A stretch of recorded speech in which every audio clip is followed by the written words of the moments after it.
Hey, it's Boomer, and this is Catfish, of course, and our newest person on staff, Kelly, who's our digital managing editor, wanted to know, she goes, well, you've been in radio a long time. Tell me about how kind of radio got started. Well, of course, Marconi invented the radio, but that's a little bit before our time.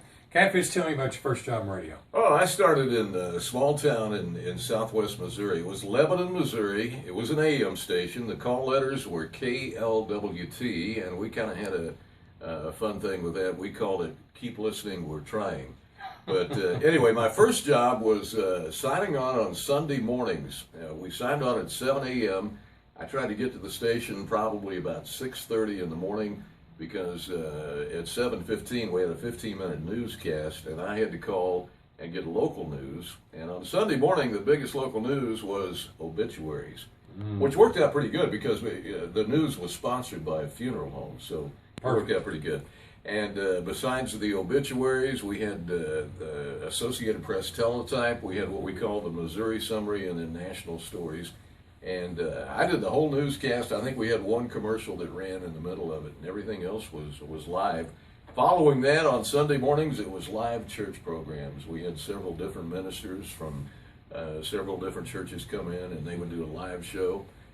There was music involved. They had a piano set up in the studio, and somebody would play the piano, and they would do a regular church service type thing. And then, I believe at 11 o'clock in the morning, we went to a live broadcast from, I think, a United Methodist Church. And then we finally get out of that at 1 o'clock. We do another 15-minute newscast, and then it was music the rest of the afternoon during my shift till about 3 o'clock. So it was that was kind of how I got broke into radio.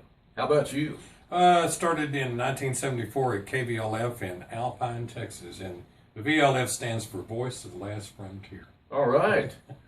Part-time, did afternoons, 3 till about 7. And KVLF, it kind of sounds like the station you started at was full service. They play news and stock reports and stuff in the morning, then they have some easy listening music. Then from like noon to 3, it'd be big band music, and then country music from like 3 to 5.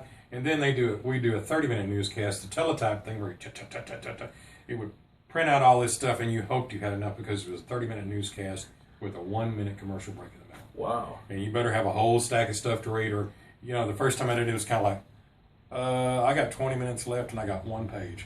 Oops. So you play your commercials early, you run in there and you get more stuff. And a long story short is it was a full service station, and Gene Hendricks, who was a former state representative, owned the station, did for years.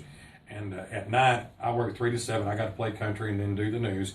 And then we had a Spanish show that came on from 7 until 9. All Spanish music and all. The guy was really cool too. But it was a really fun experience. We did pretty much everything.